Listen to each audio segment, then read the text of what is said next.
Hey, what's up, guys? Welcome back to the Story Behind podcast. Today, we're talking about my newest single, which is coming out on September 26th. It's called False Flag.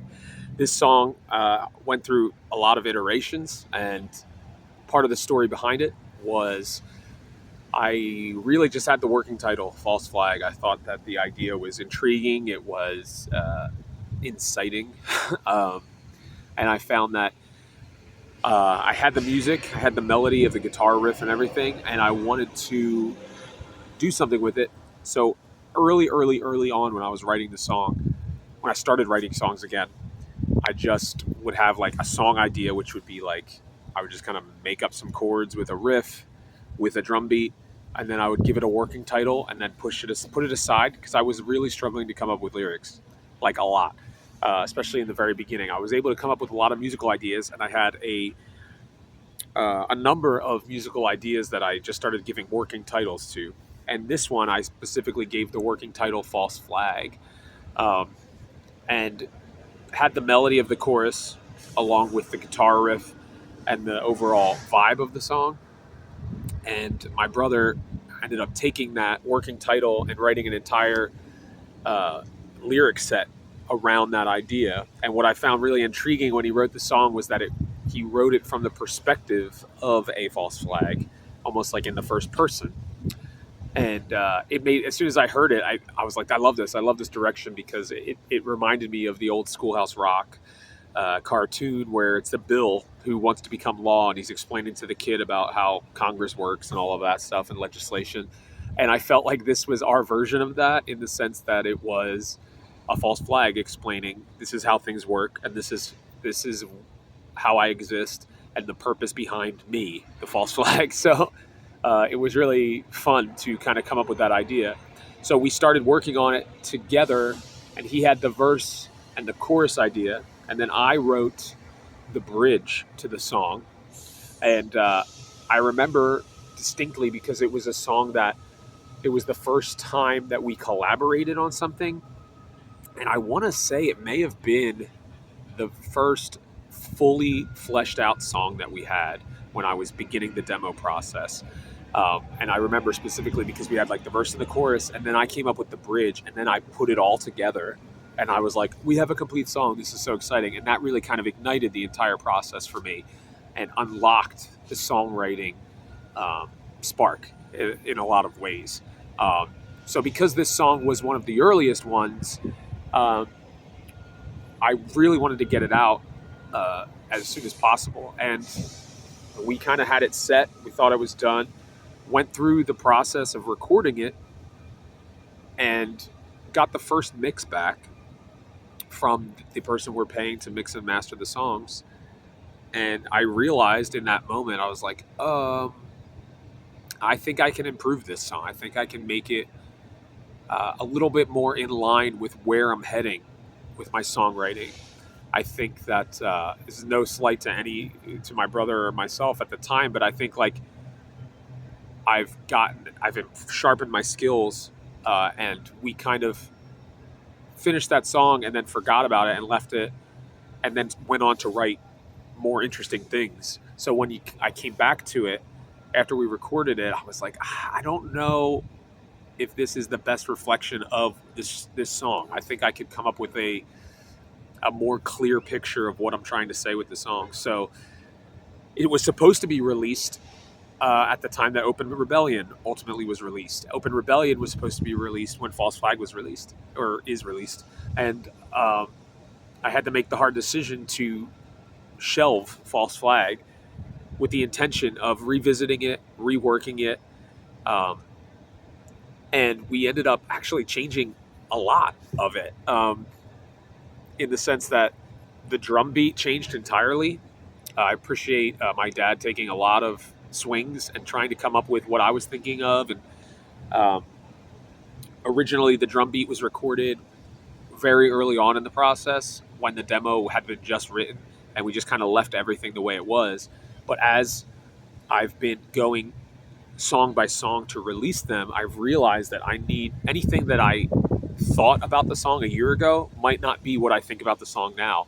And I need to do what I'm thinking about now And that's False Flag is probably the best example of this, because I had a vision for the song, and then because time changes things and you start to have different ideas and thoughts, I realized I was like, I think that I have a different vision for where I want this song to go.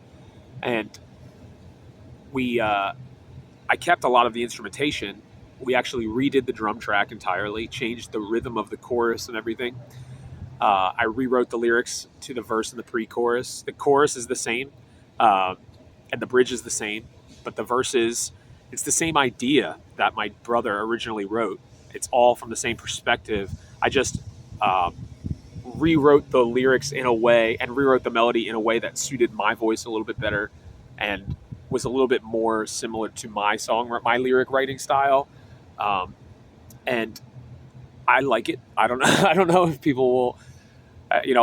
When I do my anatomy behind the song video, I will explain the different processes of the song, the different iterations of the song, so you can decide at that moment if you liked the old version better. But it's too late now. I'm not going to redo it for a third time. So, uh, but this song, False Flag, I find it really interesting because the story of the song, aside from it being from the perspective of a false flag, um, is the idea that we never can really tell what is true when we're in the fog of war, when we are, when things are coming fast and furious, when things are coming and news reports are flying around and social media feeds are blowing up. Like, we all we can do is take our best stab at what we think is the truth, and we rely on our expert class to tell us what to believe.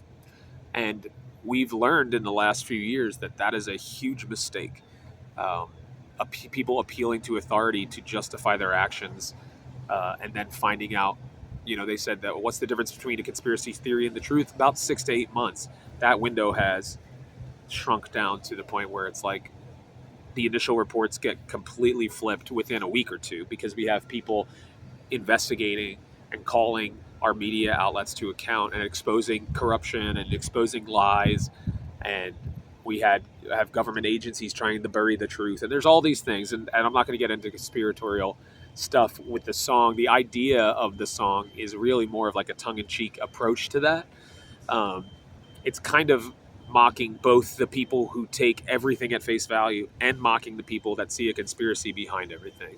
um, and the pendulum can swing back and forth. It did in my life, where it's like I kind of was genuinely a trustworthy, or found that I could trust what I was reading. And then, we go through 2020 and everything, and then I start to see things, and there's cracks in the foundation, and then you go down the rabbit hole, and you start to think everything is a conspiracy.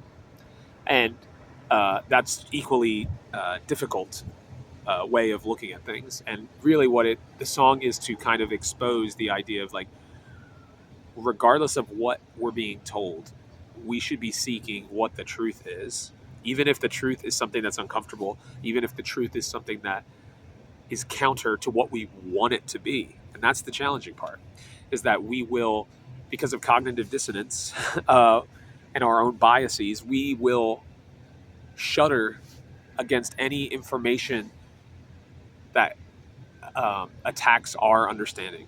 And the song False Flag is a way of kind of taking a interesting, unique approach to pointing out the fact that there are people who are evil, who would use real events, or churn up violent events and spin them in a way to further something else, an alternate agenda. And you have people that say that event didn't take place, and you have people that say everything about that event we know to be true because of what the news has told us. And the truth is somewhere in between, a lot of times, where the event is true, but the outcome was part of an agenda, if that makes sense. And it's been really fun to put these songs together. I think that False Flag is one of my favorites, actually, because I feel like it really captures like the pop rock sensibilities that I'm inclined to, with the vocals and things like that. It also has like the tongue-in-cheek aspect that I tend to enjoy in some of my songwriting.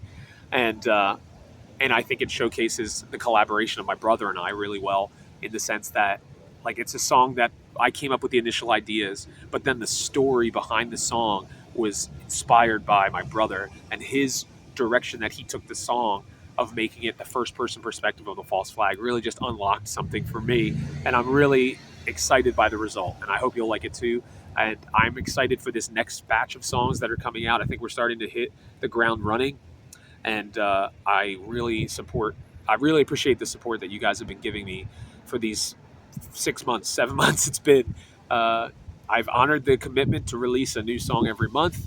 In some cases, we're cutting it close, but I think we're hitting a stride here, and I'm really excited for you to check out False Flag on Spotify, Amazon, Apple, YouTube Music, whatever music app you prefer. It'll be available for you September 26th.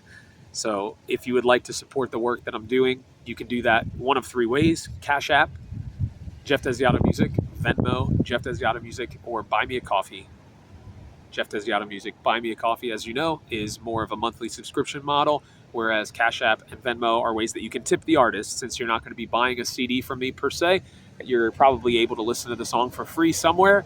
But if you would like to support the work of the indie artist, you can do that in any of those ways. Thanks a lot for watching, and I will talk to you when we get to our next song, which is going to break from some of the more controversial topics. We're going to talk about love. It's a song for my wife called Under Your Spell that comes out October 24th. So stay tuned.